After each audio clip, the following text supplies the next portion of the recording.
और अब खबरों को तफसील से जानेंगे। मध्य प्रदेश के सागर में एक इंतखाबी जलसे से वजीर-ए-आजम नरेंद्र मोदी ने खिताब किया। इस दौरान उन्होंने कांग्रेस सदर राहुल गांधी को जमकर तनकीद का निशाना बनाते हुए कहा कि 2004 में ही राहुल गांधी को वजीर-ए-आजम बना दिया जाता, लेकिन वो उस वक्त तैयार नहीं थे।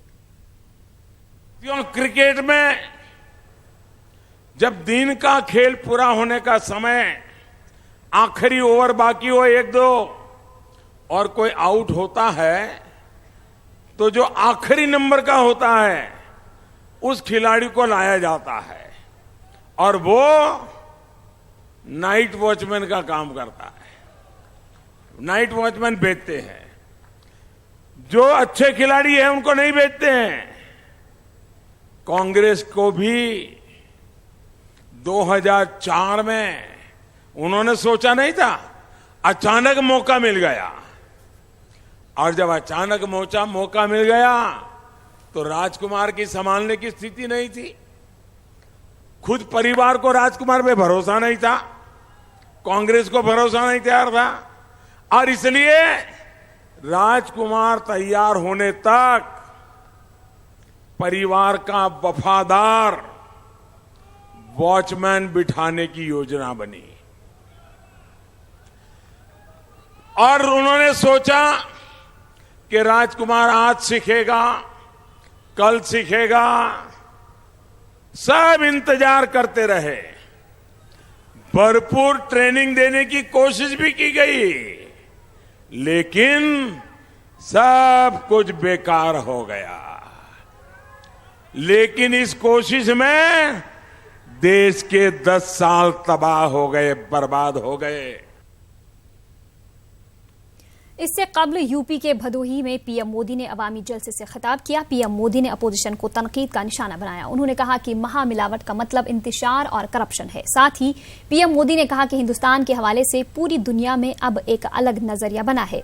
लोग हिंदुस्तान को रश्क की निगाह से देखते हैं। उन्होंने कहा कि अब पाकिस्तान मसूद अजहर पर कार्रवाई करने के लिए मजबूर है।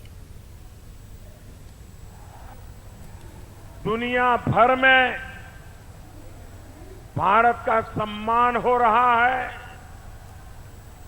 भारत की बात मानी जा रही है। सऊदी अरब से लेकर संयुक्त अरब अमीरात तक, फिलिस्तीन से लेकर रूस तक, हर देश भारत को अपना सबसे बड़ा सम्मान दे रहा है। सर्जिकल स्ट्राइक होता है तो आपको गर्व होता है, हिम्मत आती है। अब सही सरकार है ऐसा लगता है, सरकार सही काम कर रही है ऐसा लग रहा है। जब भारत ने आतंकियों को घर में घुसकर मारा तो आपको गर्व हुआ, आपको गर्व हुआ, आपको गर्व हुआ। आप मुझे बताइए, मोदी का रास्ता सही है? दुनिया की सबसे बड़ी संस्था ने भारत में सैकड़ों लोगों की जान लेने वाले गुनहगार मसूद अजहर को आतंकित घोषित किया।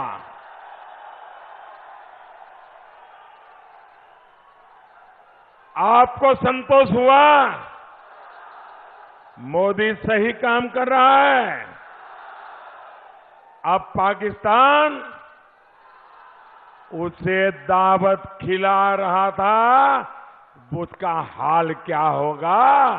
अब यही पाकिस्तान मसूद अजहर पर कार्रवाई करने के लिए उसको मजबूर होना पड़ेगा। दिल्ली में अरविंद केजरीवाल ने प्रेस कॉन्फ्रेंस करते हुए बीजेपी और कांग्रेस दोनों पर निशाना साधा। उन्होंने कहा कि बीजेपी ने हर मुमकिन कोशिश की कि आम आदमी पार्टी को खत्म कर दें, लेकिन दिल्ली की आवाम इनकी कोशिश को कामयाब नहीं होने देंगे। मेरे ऊपर अब तक 9 मरतबा हमले हो चुके हैं। हमारे लीडरान, रिश्तेदार और हमसे जुड़े हर शख्स को परेशान किया जा रहा है और इसकी वजह सिर्फ ये है कि कांग्रेस और बीजेपी अपने अलावा किसी को इख्तियार में नहीं देखना चाहती। अरविंद केजरीवाल ने कहा कि हमारे हौसले इस तरह की बुज़दिलाना हरकतों से और भी मजबूत होते हैं। हम किसी से डरने वाले नहीं हैं। जब से हम लोग राजनीति में आए हैं, एक प्रश्न ये उठता है कि ये हमले क्यों करवाए जा रहे हैं। जब से हम लोग राजनीति में आए हैं, ये लोग एक आम आदमी का राजनीति में आना बर्दाश्त नहीं कर पा रहे। इन लोगों को ये लग रहा है कि अगर इस तरह से आम आदमी राजनीति में आते गए तो फिर बड़ी मुश्किल हो जाएगी। इनका सबका एक परिवार है, इन सारे नेताओं का, कांग्रेस बीजेपी वालों का, इनका सबका परिवार है आपस में। ये बाहर वाले को, हम बाहरी हैं राजनीति में, एक आम आदमी को ये लोग राजनीति में बर्दाश्त नहीं करने देना चाहते।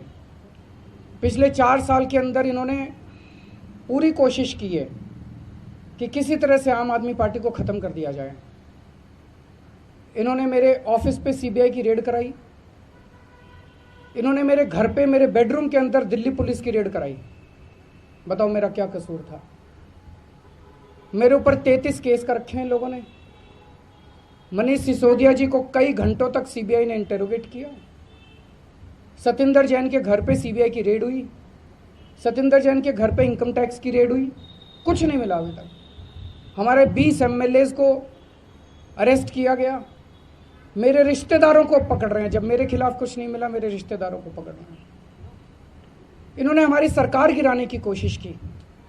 इन्होंने हमारे 21 एमएलएज जानबूझ के गलत तरीके से, असंवैधानिक तरीके से डिस्क्वालीफाई कर दिए। हमारे एमएलएज खरीदे जा रहे हैं। वो तो खैर प्रधानमंत्री जी खुलेआम कह चुके हैं कि मैं एमएलएज खरीद के अब विपक्षी दलों की सरकारें गिराऊंगा। और जब ये सारे हथकंडे इनके नहीं चले तो ये हमले कराने लग गया। ये 9वां हमला है। 9 हमले कोई कम नहीं होते। इनकी पूरी साजिश है कि किसी तरह से ये हमारे ऊपर जानलेवा हमला करना चाहते हैं। ये हम इस रास्ते से साफ करना चाहते हैं।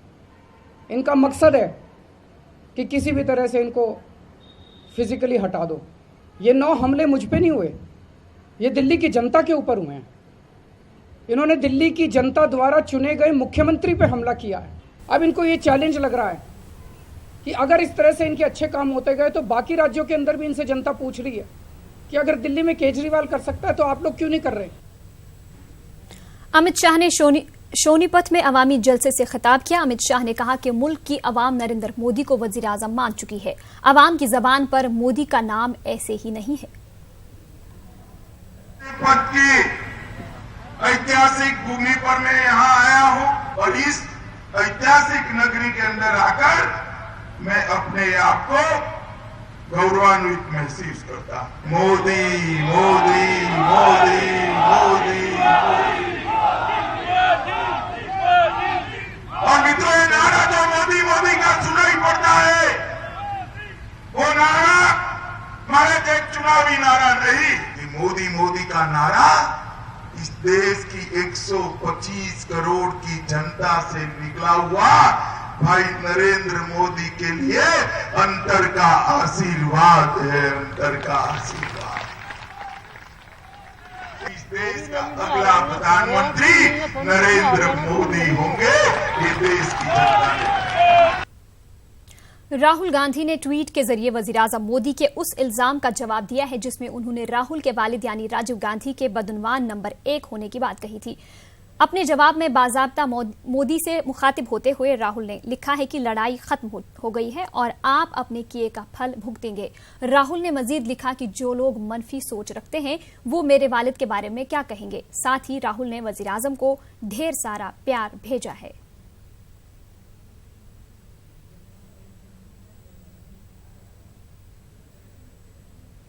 उधर कांग्रेस ने प्रेस कॉन्फ्रेंस करके पीएम मोदी पर सख्त निशाना साधा। कांग्रेस तर्जुमान पवन खेरा ने कहा कि पीएम मोदी एक कमजोर और बीमार इंसान है, इसीलिए वो मुल्क के लिए कुर्बान होने वाले लीडर राजीव गांधी के बारे में इतने सख्त अल्फाज का इस्तेमाल कर रहे हैं। मुल्क के सामने मोदी की हकीकत खुली हुई किताब की तरह है। इनकी जहनी बीमारी के बारे में सब जानते हैं और ये सब मुल्क की आवाम के लिए हैरानकुन है। नीति में है, जीत हार लगी रहती है। हर बार आप नहीं जीत सकते, कई बार आपको हारना भी पड़ता है, लेकिन हार के वक्त आप अपना आपा खो दें और एक दिवंगत प्रधानमंत्री, बच्चे बच्चे को प्यारा प्रधानमंत्री श्री राजीव गांधी के विरुद्ध इस तरह की बीमार टिप्पणी करना,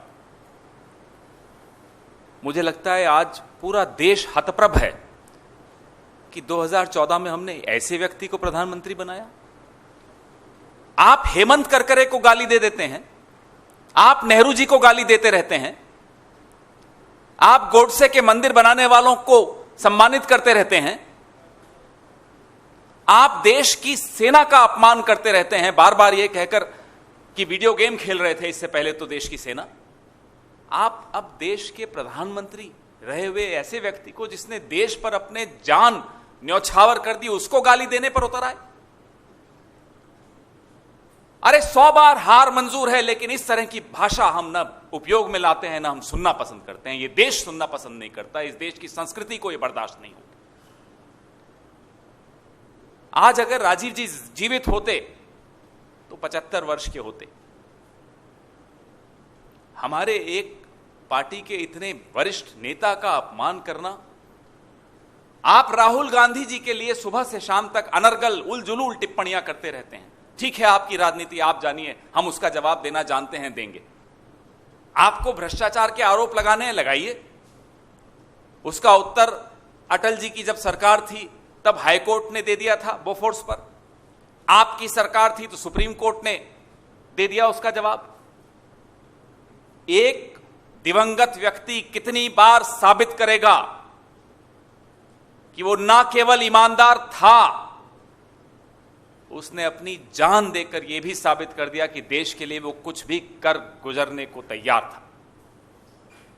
शर्म आनी चाहिए मोदी जी आपको। You are behaving like a serial abuser.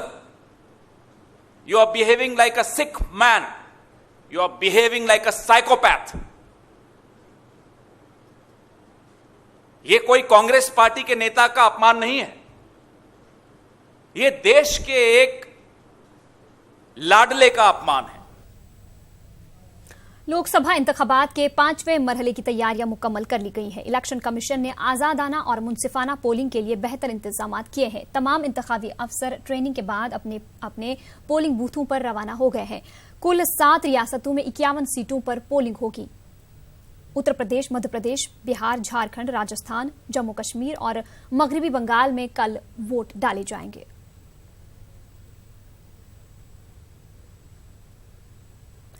Lok Sabha के 5वें मरहले की पोलिंग के साथ साथ कल आंध्र प्रदेश के कुछ इलाकों में रीपोलिंग होगी। आंध्र प्रदेश के 3 अजला में 6 मई को रीपोलिंग के लिए हुक्काम ने तमाम तैयारियां मुकम्मल कर ली हैं।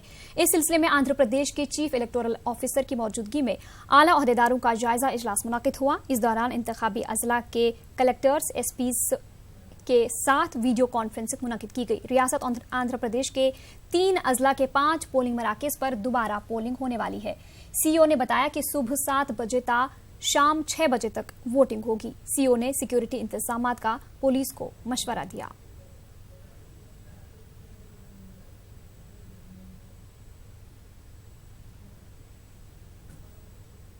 तेलंगाना में कल जिला प्रजा परिषद और मंडल प्रजा परिषद इंतखाबात के पहले मरहले के तहत पोलिंग होगी। पहले मरहले के तहत जिला प्रजा परिषद के 197 और मंडल प्रजा परिषद के 2166 हलकों में वोट डाले जाएंगे। तमाम इलाकों में सुबह 7 बजे से शाम 5 बजे तक वोट डाले जाएंगे। ताहम नक्सलाइट सरगर्मियों से मुतासिर इलाकों में सुबह 7 बजे से शाम 4 बजे तक राय दही होगी। सिक्योरिटी के सख्त बंदोबस्त किए गए हैं। 3 मरहलों में होने वाले मजालिस मकामी के इंतखाबात होने हैं।